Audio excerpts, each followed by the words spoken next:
Have you ever been in a situation, maybe a relationship, where you just feel completely drained?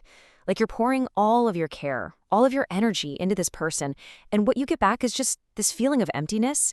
If that sounds even remotely familiar, then you're in exactly the right place. We are going to unpack why this happens, and more importantly, what you can do to build a shield and protect that amazing energy of yours. And it all starts with one major shift in how you see things. Let's just get this straight, right here, right now. If you've been a target, it is not a sign of your weakness, it is absolute proof of your strength. This quote from Rebecca Zung just turns the whole narrative on its head, doesn't it? The very idea that your incredible value is the reason you were a target in the first place? Okay, so if we're going to build this shield, we first have to understand what exactly we're shielding ourselves from. What's the real motivation here? Let's get inside their heads for a minute and figure out why this dynamic even happens. This right here is the big secret about narcissism. It's not born from some kind of real, genuine self-love. According to Zong, it comes from this deep, profound void on the inside, a feeling of being completely worthless. And to fill that hole, they have to find someone on the outside to make them feel valuable. That person becomes what they call a supply source. You're basically their emotional battery back.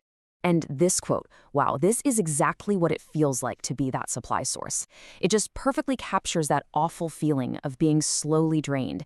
It's not just you're in a bad mood, it feels like your actual life force, your spirit is being siphoned off. It is a truly parasitic relationship. And here's the really crucial part. They don't just pick anybody. Like Zung explains, there's no ego boost, no rush in controlling something that has no value. The real prize, the thing that gives them that sense of power they crave, is taking a high-quality, deeply empathetic person, someone who shines, and getting control over them. See? It all goes back to that first quote. Your value is what makes you the target. So what are these traits that make someone a so-called high-quality target? We hear the word empath thrown around a lot, but there's actually a more specific term that really gets to the core of this experience. And it reveals a powerful vulnerability that most people just don't understand. This definition, which comes from discussions in autistic communities, is just so clarifying. This isn't just about being a nice or considerate person. Emotional hyperempathy is an involuntary state of being. You literally feel what other people feel. It's super intense, and you can't just switch it off. It doesn't matter who it is, friends, strangers, even people who hurt you. We're often told that this kind of intense empathy is a superpower. And look, in a lot of ways, it is a gift, but it's usually a gift for other people. For the person who's actually living it day in and day out, it can feel a lot more like a really heavy burden. And when you look at the downsides, it's pretty easy to see why. I mean, when your own emotional state is constantly being hijacked by everyone around you, it is absolutely exhausting. You just soak up their stress, their sadness, and it makes it almost impossible to put yourself first because their pain literally feels like it's your own. And this is the very vulnerability that a narcissist is an expert at exploiting. Okay, this is a really, really critical distinction. Having high emotional empathy, that feeling contagion, doesn't automatically mean you have high cognitive empathy. Cognitive empathy is the ability to understand and analyze those feelings from a more logical place. So you can feel someone's pain with incredible intensity, but not actually understand why they feel it or what the right thing to do is. And here is the great paradox of it all. When you're completely flooded by someone else's emotions, you have zero energy left to actually help them. Your entire focus has to shift to self-preservation, just trying to keep your own system from shutting down. You might have to walk away, not because you don't care, but because you care so much that it's overwhelming you. All right, so that's the problem.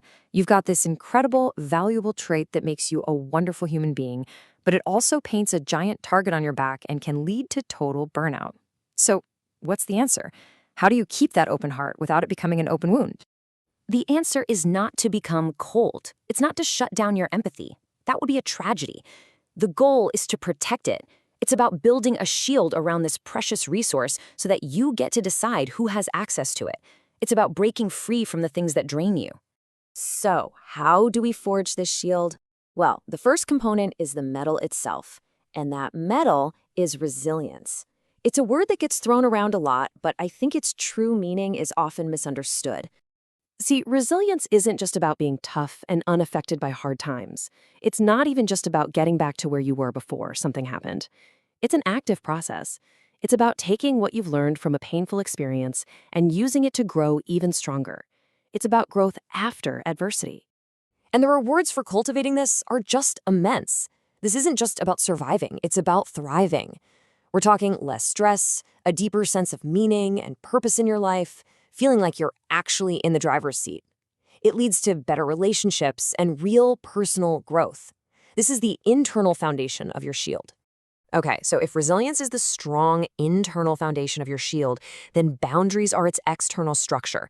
This is the practical, hands-on tool that you can use every single day to protect your energy and your empathy. Let's just reframe how we think about boundaries for a second. A boundary is not a wall you build to keep people out. It's a line you draw to protect your own peace. It's a positive thing.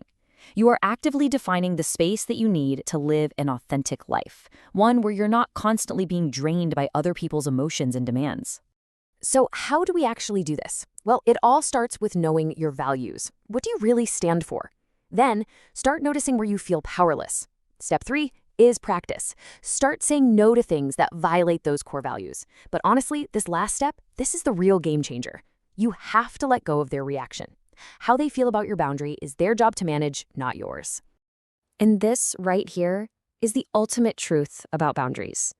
When you start respecting your own time, your own energy, and your own values, you are teaching everyone around you that they have to respect them too.